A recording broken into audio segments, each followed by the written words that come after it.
आज प्रस्तुत है रामधारी सिंह दिनकर जी की कहानी उजला हाथी और गेहूं के खेत। एक किसान के दो बेटे थे, एक बाल बच्चों वाला और दूसरा कुंवारा।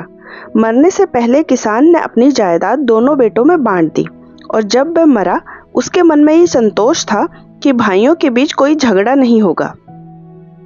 दोनों भाई मेहनती थे और दोनों ईमानदार तथा दोनों के मन में ये भाव गठा हुआ था कि मैं चाहे जैसे भी रहूं मगर भाई को आराम मिलना चाहिए।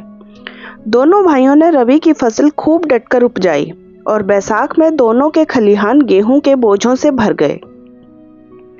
तब एक रात छोटे भाई ने सोते सोते सोचा, मैं भी कैसा निष्ठुर हूँ, मेरे आगे पीछे कौन है कि इतना गेहूं घर ले आऊं। हाँ, भाई के बाल बच्चे बहुत हैं, अच्छा हो कि मैं अपने खलिहान से कुछ बोझे उनके खलिहान में रखाऊं। इतना सोचना था कि कुंवारा भाई उठा और अपने खलिहान से 20 बोझे उठाकर उसने भाई के खलिहान में डाल दिए और वह फिर से आकर सो गया। और नींद में उसने सपना देखा, दोनों ओर गेहूं के लहलहाते खेत हैं और वह उनके बीच में उजले हाथी पर चढ़कर घूम रहा है। और ठीक यही बात बड़े भाई के मन में भी उठी। उसने सोचा, मैं भी कितना स्वार्थी हूँ, अरे मेरे तो बाल बच्चे हैं, भगवान ने चाहा तो जब वे जवान होंगे तब मुझे बैठे बिठाए 2 रोटियां मिल जाया करेंगी, मगर मेरा छोटा भाई, हाय उसका तो कोई नहीं है, क्यों ना अपने खलिहान से कुछ बोझे उठाकर मैं उसके खलिहान में डाल आऊं। अन्न बेचकर 10 पैसे अगर वह जमा कर लेगा तो बुढ़ापे में उसके काम आएंगे।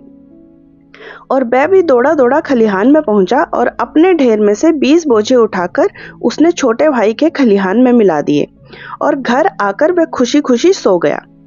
और सोते सोते उसने सपना देखा कि दोनों ओर गेहूं के लहलहाते खेत हैं और वह उजले हाथी पर बैठकर खेतों की सैर कर रहा है।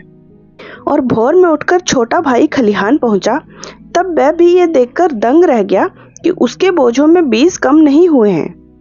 निदान रात में दोनों भाइयों ने चोरी चोरी अपने बोझे भाई के खलिहान में पहुंचा दिए और दोनों ने फिर रात में उजले हाथी पर चढ़कर गेहूं के खेत में घूमने का सपना देखा और दोनों भोर में खलिहान को ज्यों का त्यों देखकर फिर दंग रह गए।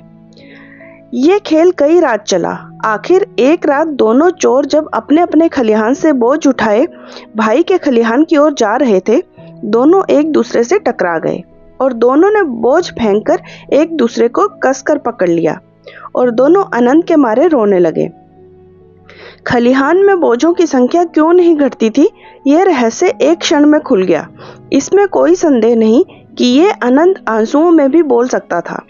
उनके आंसुओं की जो बूंदें पृथ्वी पर गिरी, उनसे नीचे पड़ा हुआ पीपल का एक भीग गया और उत्तम अंकुर निकल आया।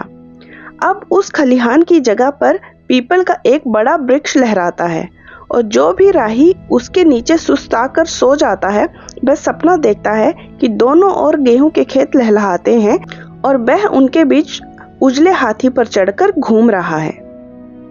तो दोस्तों, ये कहानी आपको कैसी लगी मुझे जरूर से बताना, और अगर अच्छी लगी हो तो लाइक और शेयर जरूर करना, और ऐसी अच्छी अच्छी कहानियों के लिए चैनल को सब्सक्राइब कर लेना। धन्यवाद।